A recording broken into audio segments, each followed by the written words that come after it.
प्रश्न है, अच्छे लोगों के साथ उनके जीवन में बुरा क्यों होता है?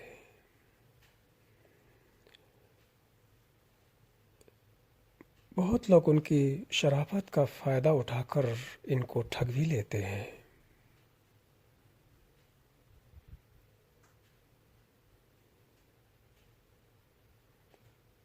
तुम इस प्रश्न में गहरे में जाओ और समझो। जीवन को नज़र घुमाकर देखो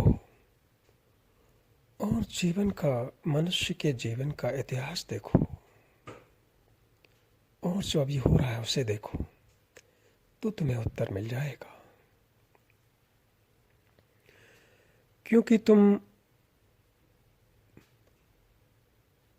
पूर्ण रूप से नहीं देख पाते जीवन को, संपूर्ण दृष्टि नहीं है तुम्हारे पास। तुम सिर्फ एक ही कोने को देखते हो, एक ही दिशा को देखते हो। एक छोटा सा टुकड़ा ही देखते हो और उस छोटे से टुकड़े को देखने से ही तुम पूर्णता को देखते हो, देखने की कोशिश करते हो और उसकी डेफिनेशन करते हो, परिभाषा करते हो।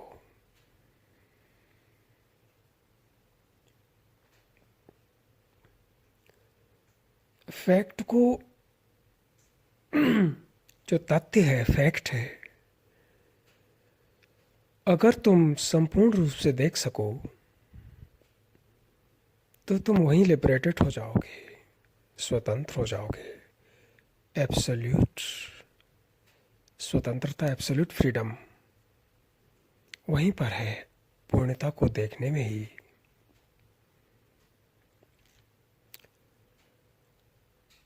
इसके पहले कि इस प्रश्न में प्रवेश करें, यात्रा करें, क्या है संपूर्ण दृष्टि, इसे समझो।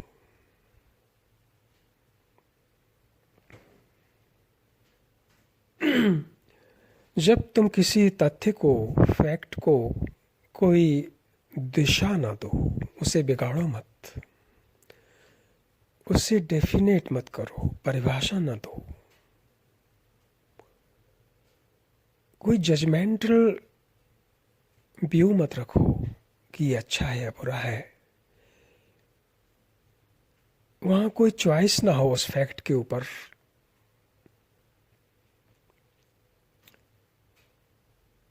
वहां तुम्हारे जो प्रेजुडिसेस हैं वो भी ना हो। इन सब को हटाकर क्या तुम किसी फैक्ट को देख सकते हो? अगर तुमने देखा तो तुम्हारे जीवन में बहुत बड़ी क्रांति हो जाएगी।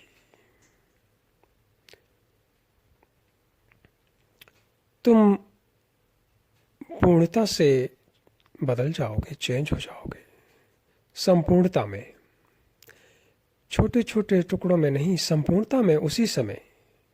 धीरे धीरे चेंज नहीं होगे, उसी समय चेंज हो जाओगे। लेकिन फैक्ट को देखना बहुत कठिन है, क्योंकि तुम्हें हजारों साल से ट्रेंड किया गया है, तुम्हें तैयार किया गया है फैक्ट्री में। समाज मीन्स फैक्ट्री, परिवार मीन्स फैक्ट्री, तुम्हारे जो विश्वास हैं फैक्ट्री। इन सब ने मिलकर, इंडस्ट्री, पॉलिटिशियंस, सब ने मिलकर तुम्हें तैयार किया है। सिर्फ एक फैक्ट का एक हिस्सा देखने के लिए तुम्हें तैयार किया है, जिससे कि तुम हमेशा कंफ्यूज्ड रहो, कॉन्फ्लिक्ट में रहो और जीवन को संपूर्णता में ना देख पाओ। क्योंकि जीवन को अगर संपूर्णता में देख लिया तो तुम महा आनंद और महा प्रेम को उपलब्ध हो जाओगे। एब्सोल्यूट फ्रीडम तुम्हारे जीवन की शुरुआत हो सकती है उसी समय।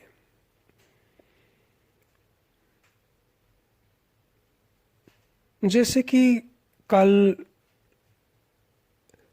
दौड़ते समय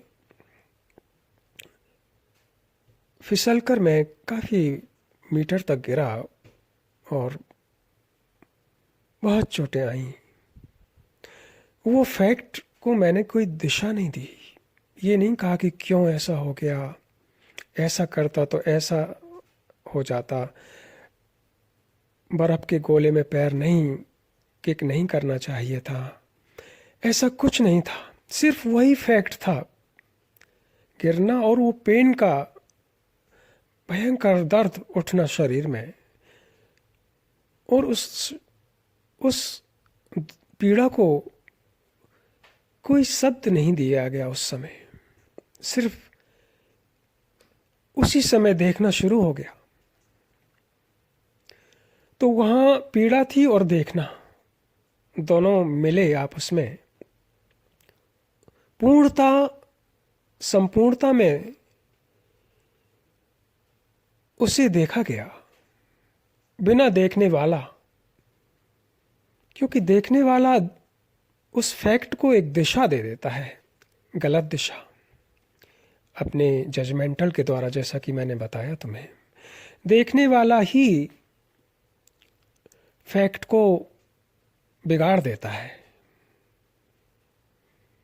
और जब फैक्ट बिगड़ जाता है तो तुम्हें रियलिटी नहीं दिखती। फिर वो बिगड़ा हुआ फैक्ट दिखता है, और वही बिगड़ा हुआ फैक्ट तुम्हें कंफ्यूजन में लेके तुम्हें उस स्थिति में पहुंचाता है जहां तुम्हारे झगड़े, ठगना एक दूसरे को, सब शुरुआत वहीं से है। अगर फैक्ट को फैक्ट देख लिया जाए, इसका मतलब ये हुआ कि तुमने कोई शब्द नहीं दिए वहां। तो मैंने कल कोई शब्द नहीं दिया, ऐसा भी नहीं सोचा, भागने की कोशिश नहीं की दर्द से, क्योंकि भागना ही गलत दिशा देना है उस फैक्ट को, उस दर्द को, उस कष्ट को जो कल हुआ। तो मैंने देखा, उस देखने में देखने वाला नहीं था, सिर्फ देखना पूर्णता में उस दर्द को। वो दर्द ही था बस, और कोई नहीं था वहां पर। दर्द को अकेला छोड़ दिया गया पूरी स्वतंत्रता में, और जब भी कोई पूरी स्वतंत्रता में छोड़ दी जाती है, वो खिलती है, फ्लावर होती है और विदा हो जाती है। और वैसा ही हुआ। सुबह जब उठा तो इतनी ऊर्जा वही थी। शरीर में जरूर दर्द हो रहा था, लेकिन वहां कोई निशान नहीं छोड़ा साइकोलॉजिकल, मनोविज्ञान के लेवल पर। नहीं तो हर दर्द तुम्हारे मस्तिष्क में, तुम्हारे मनोविज्ञान तल पर खरोंचे छोड़ देता है, घाव छोड़ देता है। तुम भूल नहीं पाते अपने घाव को। कोई एक्सीडेंट हो गया, उससे दर्द नहीं भूल पाते। किसी ने कोई गलत शब्द बोल दिया तो इंसल्ट हो जाते हो, वो नहीं भूल पाते हो। तो वहां कोई सिग्नेचर, वह घाव, वह दर्द नहीं छोड़ पाया कल मेरे कॉन्शियसनेस में, चेतना में। वह उतनी ही एम्प्टी थी दर्द के समय भी, और सुबह उठा तो उतनी ही एम्प्टी थी, खाली थी। वहां कोई निशान नहीं था उस घटना का मनोविज्ञान के तल पर। शरीर का जरूर निशान थे, घाव हैं, अभी भरने में लगेंगे देर।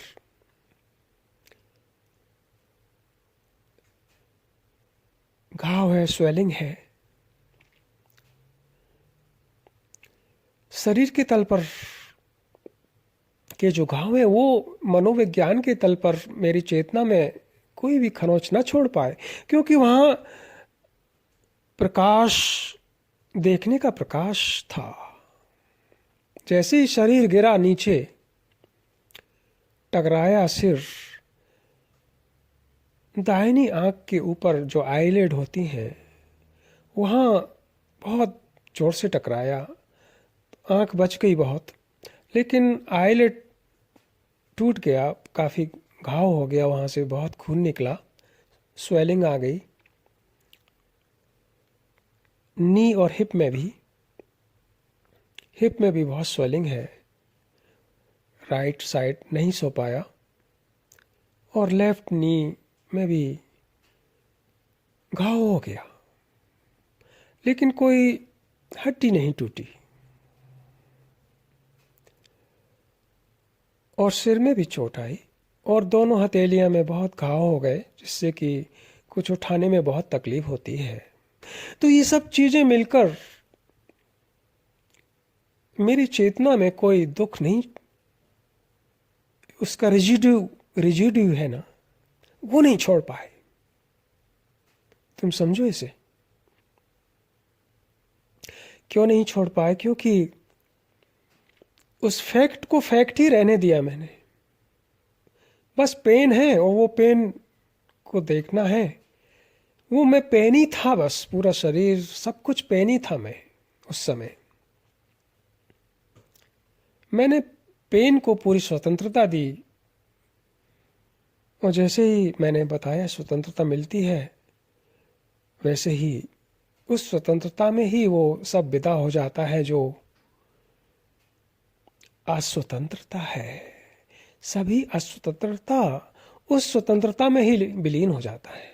तुम्हें पता ही नहीं है स्वतंत्रता कैसे दी जाती है। तुमने पूछा है ठग, अच्छे लोगों को लोग ठग लेते हैं। तुमने देखा होगा, ये तो बहुत पहले से हो रहा है। सभी अच्छे लोगों के साथ बुरा व्यवहार हुआ है, क्योंकि अच्छा, गुडनेस को कैसे बुरा, ईविल स्वीकार कर सकता है? क्योंकि ईविल डरता है, क्योंकि अच्छे की जो प्रकाश है, ऊर्जा है, उससे ईविल को, अंधकार को, बुरे को डर लगता ही है। बुरा मतलब डर, कोई दो चीजें नहीं है। और डर से ही तो फिर सब कुछ आता है, ये हिंसा, ठगना, टेररिस्ट से ज्यादा डरा हुआ व्यक्ति होता ही नहीं है। तुम्हें लगता होगा कि इन लोग बम लगा देते हैं और साहसी है। सही में तो सबसे ज्यादा भयभीत टेररिस्ट ही है। भय से ही दूसरे को छलना, ठगना उसका जन्म है। तो क्या ठग को परेशान करेगा? अच्छे लोगों की तो करेगा, ठग की नहीं। क्या तुमने कभी सुना है कि कोई ठग ने किसी दूसरे ठग को ठग लिया? क्या अंधकार को परेशान करेगा क्या? तो ये तो हमेशा होता रहा है। और तुम हिस्ट्री देखो मनुष्य की, तुम सोक्रेटिस को लो,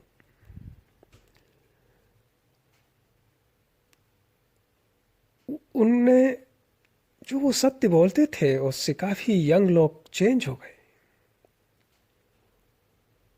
उन्होंने बोला क्वेश्चन करो हर चीज को, क्वेश्चन योर अथॉरिटी, प्रश्न करो अथॉरिटी पर। जो तुमने अपने सीने में, अपनी छाती में तुम्हारे ऊपर बैठे हुए हैं ये बाबा लोग, ये सब अथॉरिटीज,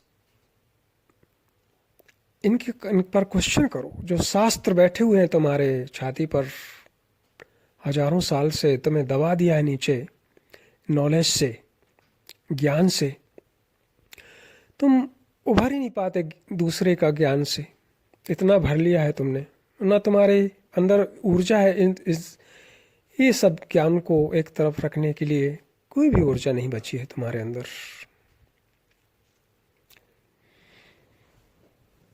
तुम्हारे अंदर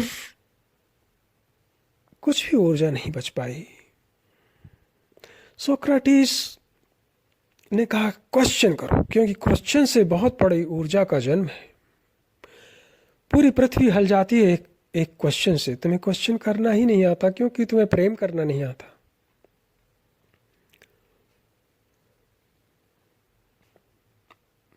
क्योंकि प्रेम में ही वही शक्ति है क्वेश्चन करने की।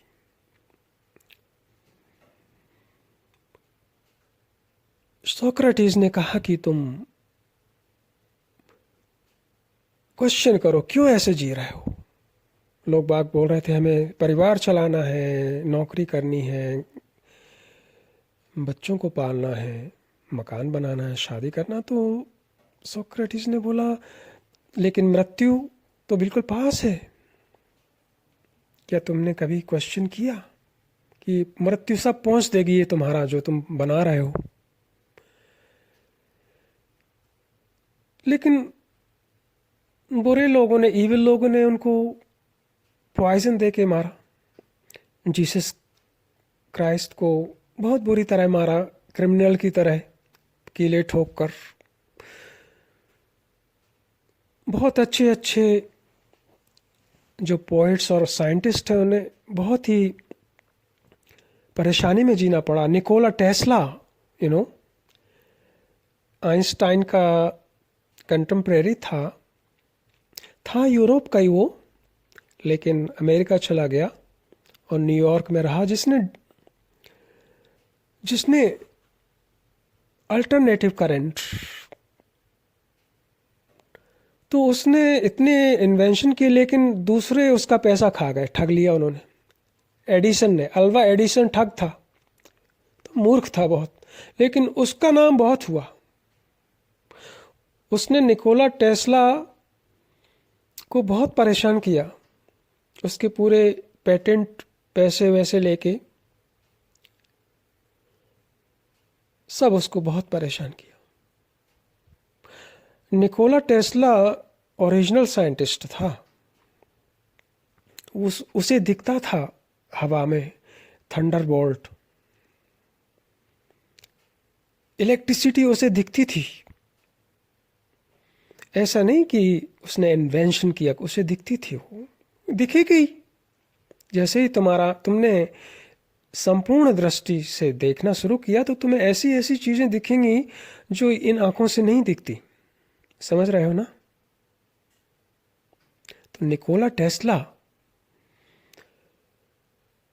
को पूरा दिख जाता था हवा में, छोटे से बचपन से ही था।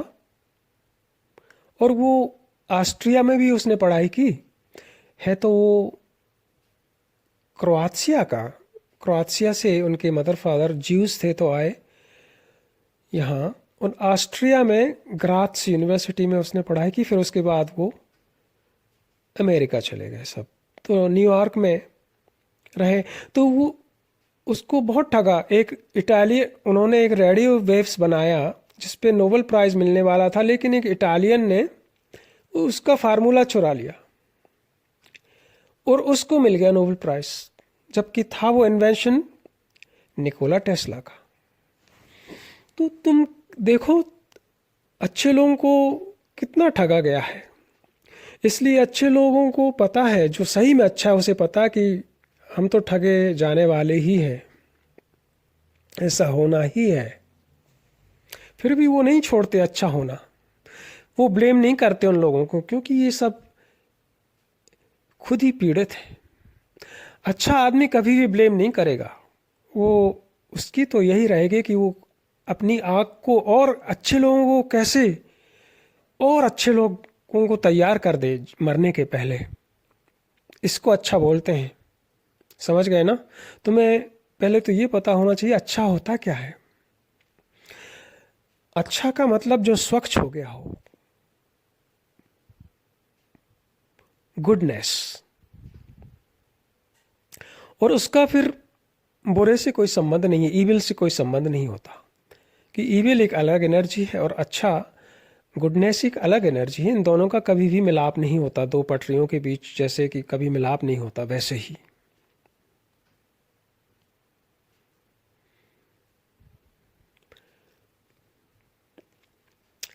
कई बड़े बड़े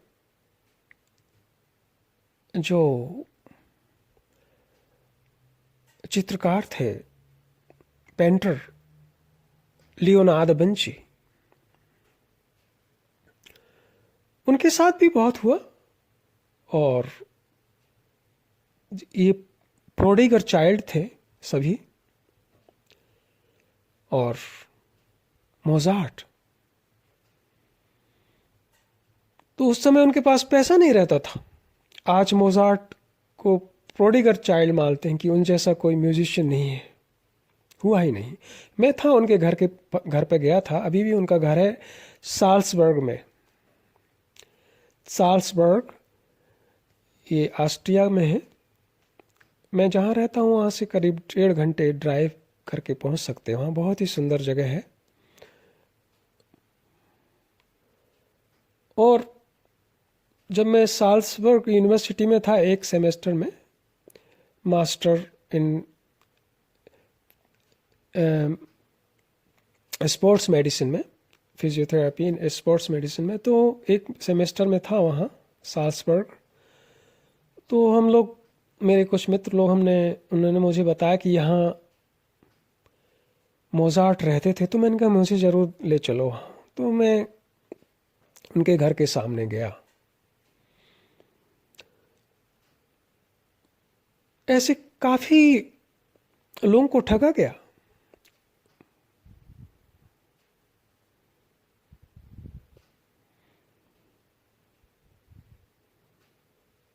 तो ये तो बहुत पहले से हो रहा है और अभी भी हो रहा है।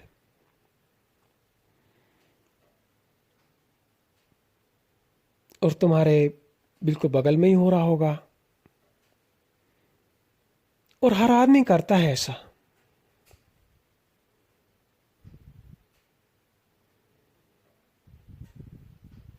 एक दूसरे को ठगना, एक दूसरे को नुकसान पहुंचाना, ये तो चारों तरफ हो रहा है, अभी हर पल हो रहा है कि नहीं। और ये पूरी तुम्हारा समाज और पूरी दुनिया, तुम्हारा हर कंट्री इसी से तो भरी हुई है। तुम बस निकलो बाहर सड़क पर और उन्हीं से भरी हुई है। तुम्हें अच्छा मनुष्य मिलना मुश्किल होगा।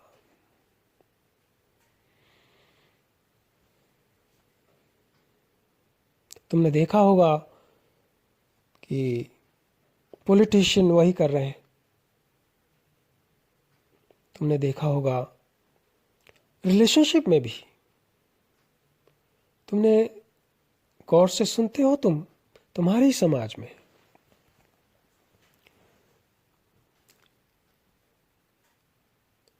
जिसको तुम प्यार करते हो उसी को मार डाल के उसके टुकड़े टुकड़े करके फेंक आते हो। अभी मैंने एक स्टोरी यहाँ दिखाई गई कि भारत में एक लड़के ने एक लड़की को कई टुकड़े किए, जबकि वो उससे प्यार करता था। ये प्यार वगैरह नहीं, सब ठग लोग हैं। प्यार का नाम देते हैं। ठगी करने के लिए हमेशा अच्छे होने के वस्त्र पहनने पड़ते हैं। प्यार का नाम देना, दोस्ती का नाम देना, और तभी ठगी हो पाती अच्छी तरह, नुकसान पहुंचाया जा सकता है। तो उस आदमी ने उसके इतने टुकड़े किए और चारों हर अलग अलग जगह फेंके, फ्रिज में रखा उसका सिर। कैसे कर सकता है आदमी, अगर उसने प्रेम किया हो तो कभी कर सकता है?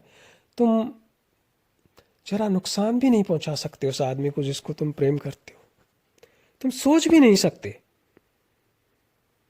इसलिए तो कहता हूं, तुम लोग सोचते कुछ और हो और करते कुछ और हो। विरोधाभास ही तुम्हारा ठगी को जन्म देता है, तुम्हें भ्रष्ट बनाता है। इसलिए तुम्हारा जीना एक दुख स्वप्न है।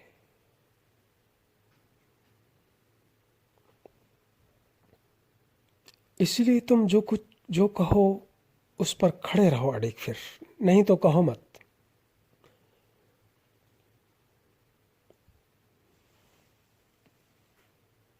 तुमने कहा है कि पूछा है,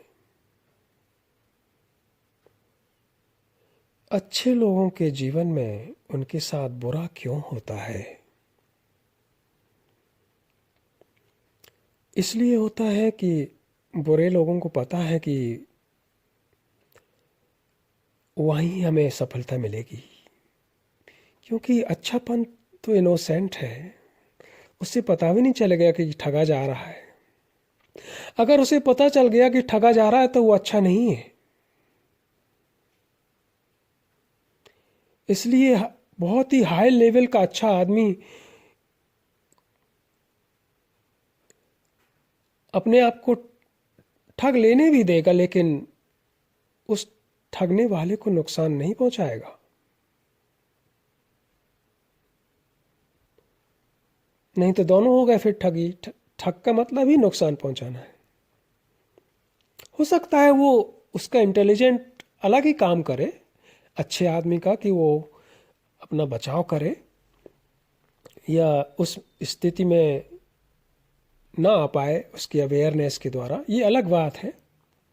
लेकिन अच्छे लोगों के साथ ही ऐसा होता है।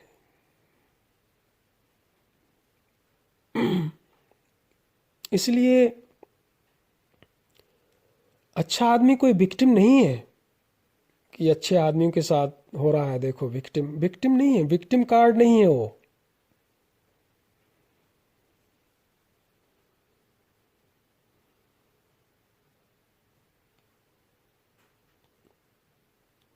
और सही में जो अच्छा है उसके साथ बुरा हो ही नहीं सकता। पहली बात तो तुम्हें जरूर लगेगा बुरा हो रहा है, क्योंकि तुम सिर्फ एक ही दृष्टि से देखते हो, एक ही कोने में। क्योंकि तुम संपूर्ण दृष्टि नहीं रखते, इसलिए तुम नहीं देख पाते हो। तुम्हें नहीं पता कि कभी कभी कुछ तुम्हें लग जरूर रहा होगा बुरा है, लेकिन कभी कभी वहां उस बुरे में से अच्छे का जन्म है। तुमने देखा होगा न्यूजीलैंड का जन्म सबसे सुंदर माना जाता है न्यूजीलैंड को। अगर तुम देखो तो न्यूजीलैंड का जन्म बहुत ही विस्फोट से हुआ है, बहुत ही विध्वंस से ही उसका जन्म है। बहुत ही विध्वंस हुआ उस जगह, तब न्यूजीलैंड समुद्र के ऊपर आया निकल के। और आज वहाँ बहुत ही सुंदर, मैं वहाँ था, मैंने स्टडी भी की है डनीडिन में, ओटागो डनीडिन सिटी में, जो क्राइस्ट चर्च के पास है। तो वहाँ जब मैं निकलता था घूमने पैसिफिक समुद्र के पास ड्राइव करके, तो वहाँ सिर्फ नेचर ही नेचर दिखता है, पैसिफिक, और इतनी डॉल्फिन्स। वहीं पर मैंने बहुत बड़ी बड़ी वेल्स को देखा जो करीब 18 से 20 मीटर्स थी, जैसे कि एक बहुत बड़ा शिप हो। तो कभी कभी तुम्हें नहीं पता कि डिस्ट्रक्शन जो है वह क्रिएशन का फाउंडेशन बनता है, क्योंकि तुम्हारी दृष्टि बहुत सक्रिय है, छोटी है, कंडीशनड है, इसलिए तुम्हें नहीं दिखता।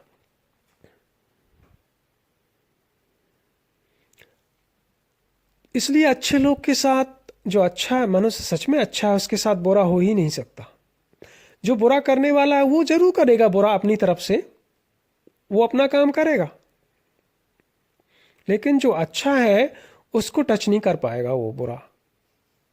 हो सकता है शरीर को नुकसान पहुंचा दे, उसका सामान ले जाए, वस्तु चुरा ले, धन या कुछ भी, मकान या कुछ भी, या लेकिन उसकी चेतना है, साइकोलॉजी, उसको नहीं छू सकता बुरा मनुष्य या बुरा ईविल।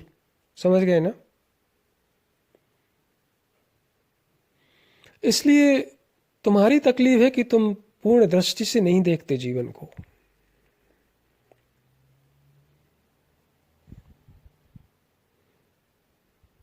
क्योंकि तुम डेली लाइफ में कैसे जीते हो, ऐसे जीते हो बिल्कुल हाफ हाफ, आधा अधूरा। इसीलिए तो बुरा तुम्हें अट्रैक्ट करता है, ईविल तुम्हारे जीवन में प्रवेश करता है। हाफ हाफ जीना, मीडियोकर जीना ही ईविल को इनविटेशन करना है।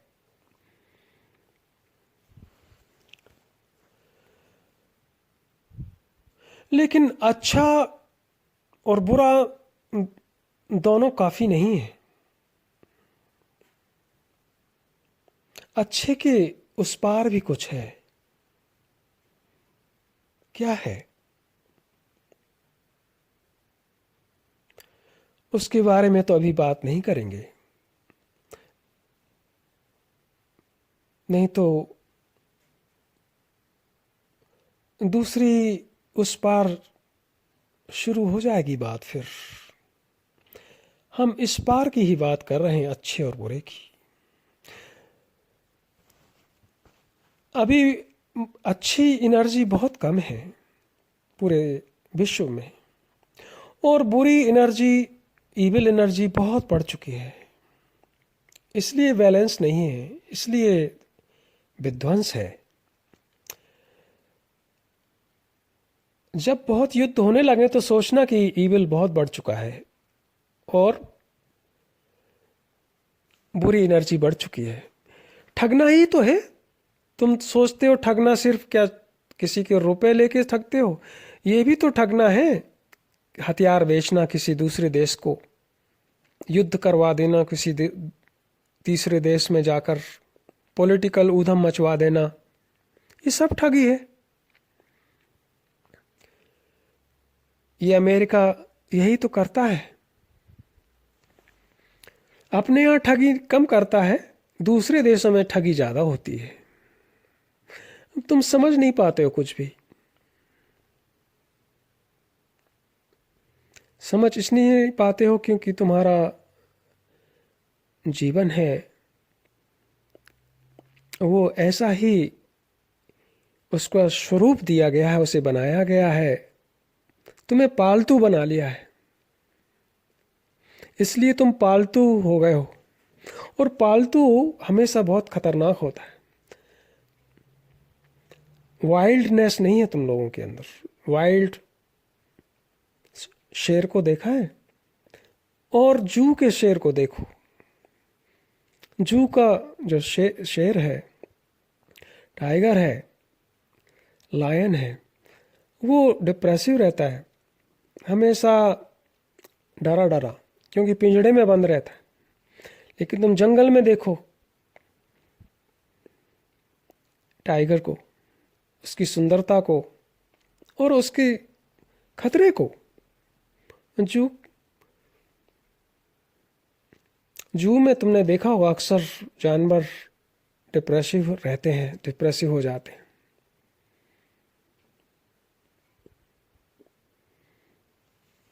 तुमने कभी ऑब्जर्वेशन किया है?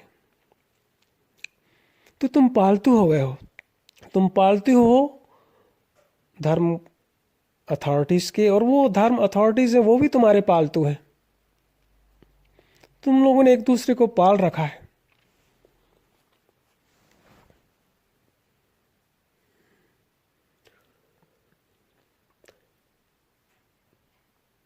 तुम इन सबको तोड़ो, निकल कर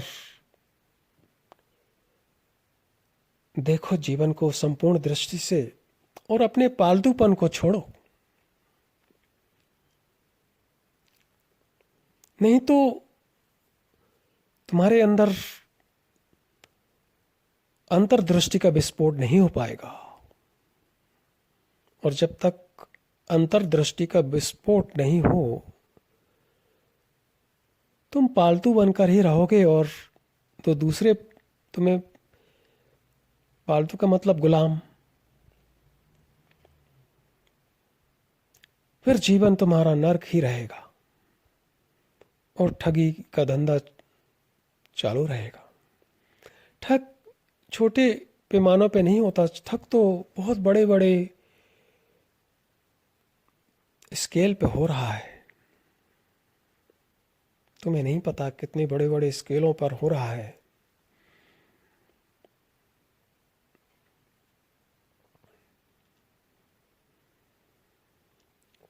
जब तुम आंख खोल के देखोगे तब तुम्हें लगेगा कि क्या हो रहा है इस विश्व में। इसलिए आज से ही पूर्ण दृष्टि से तथ्यों को देखना शुरू करो तो तुम्हें खुद ही इस प्रश्न का उत्तर मिल जाएगा। खुद ढूंढो प्रश्न का उत्तर। मैंने तो तुम्हें सिर्फ एक दिशा दिखा दी है, तुम चलना तुम्हें होगा। नहीं चलोगे तो तुम इस बात को हमेशा देखना, सत्य को अगर सुना और उस पर नहीं चले तो सत्य जहर बन जाता है। इसलिए इससे अच्छा कि सत्य को सुना ही ना जाए। समझ गए ना?